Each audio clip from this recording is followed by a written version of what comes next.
शहरातील झोन 3 परिसरात रविवारी रात्री एक धक्कादायक घटना घडली आहे.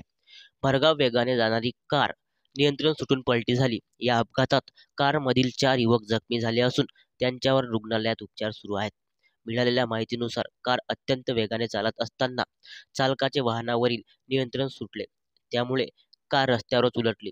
या भीषण अपघातामुळे परिसरात काही काळ भीतीचे वातावरण निर्माण झाले होते. स्थानिक नागरिकांनी तात्काळ मदत कार्य सुरू करत जखमींना जवळच्या रुग्णालयात दाखल केले. अपघात जखमी झालेल्या युवकांची ओळख अद्याप स्पष्ट झालेली नाही. अपघाताचा तपास संबंधित पोलीस विभाग करत असून वाहन कोणाच्या मालकीचे होती, चालक कोण होता आणि नेमका अपघात कसा घडला याचा शोध सुरू आहे. अपघात स्थळावर पंचनामा करण्यात आला असून सीसीटीव्ही फुटेजही तपासले जात आहे.